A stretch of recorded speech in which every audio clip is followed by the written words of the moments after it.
News Kannada ವಾಹಿನಿಗೆ ಸ್ವಾಗತ. ಕಾಂಗ್ರೆಸ್ನಲ್ಲಿ ಪ್ರತಿಷ್ಠೆ ಇದೆ, ವಿನಯ ಬಿರುಕು ಇಲ್ಲ, ಆದ್ರೆ ಬಿಜೆಪಿಯಲ್ಲಿ ದೊಡ್ಡ ಬಿರುಕಿದೆ ಎಂದು ಆರೋಗ್ಯ ಸಚಿವ ದಿನೇಶ್ ಗುಂಡೂರಾವ್ ವಾಗ್ದಾಳಿ ಮಾಡಿದ್ದಾರೆ. ಮಂಗಳವಾರ ಬೆಳಗಾವಿ ವಿಮಾನ ನಿಲ್ದಾಣದಲ್ಲಿ ಮಾತನಾಡಿದರು. ಬಿಜೆಪಿಯಲ್ಲಿ ಯಾವುದೂ ಸರಿಯಿಲ್ಲ, ಒಬ್ಬೊಬ್ಬ ನಾಯಕರು ಒಂದೊಂದು ದಿಕ್ಕಿಗೆ ಹೋಗ್ತಾ ಇದ್ದಾರೆ. ನಮ್ಮಲ್ಲಿ ಇರುವುದು ಆಂತರಿಕ ಪ್ರತಿಷ್ಠೆ ಹೊರತು ಬಿಜೆಪಿಯವರ ಹಾಗೆ ಬಿರುಕು ಅಲ್ಲ ಎಂದಿದ್ದಾರೆ. ಅದು ಪ್ರತಿಷ್ಠೆ ಮತ್ತು ಒಂದು ಭಿನ್ನಾಭಿಪ್ರಾಯಗಳಲ್ಲ, ಅಲ್ಲಿ ಸಂಪೂರ್ಣವಾದಂತ ಬಿರುಕು ಅದು ಆಯ್ತಾ. ಮತ್ತು ಒಬ್ಬರಿಗೆ ಒಬ್ಬರು ಯಾವ ರೀತಿಯಾಗಿ ಮಾತಾಡಿದರೆ ಅದ್ರ ಬಗ್ಗೆ ನಾವು ಹೋಲಿಕೆನೆ ಮಾಡಕ್ಕಾಗಲ್ಲ.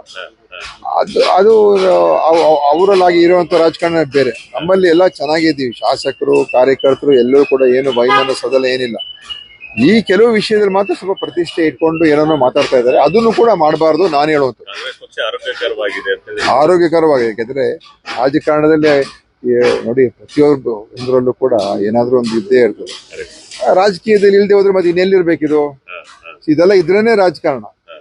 ಆದ್ರೆ ಅದನ್ನ ಒಂದು ಸೀಮಿತವಾಗಿರ್ಬೇಕಷ್ಟೇ. ಅದನ್ನ ಖಂಡಿತ ನಮ್ಮ ವರಿಷ್ಠರು ಅದನ್ನ ಒಂದು ಒಳ್ಳೆ ರೀತಿಯಾಗಿ ತೀರ್ಮಾನ ಮಾಡ್ತಂತ ನಾನು ಅನ್ಕೊಂಡಿದ್ದೆ. ಭೇಟಿ ಆಗ್ಬೇಕು. ಮತ್ತೆ ನಮ್ಮ ಅಧ್ಯಕ್ಷರಿಗೆ ನಾವು ಹೋಗಿದ್ದು, ನಾವು ಹೋದಾಗ ನಿಮ್ಗೆ ಹೇಳೋದಿಲ್ಲ, ಅವ್ರು ಹೋದಾಗ ಹೇಳ್ತೀರಾ ಅಷ್ಟೇ ನೀವು.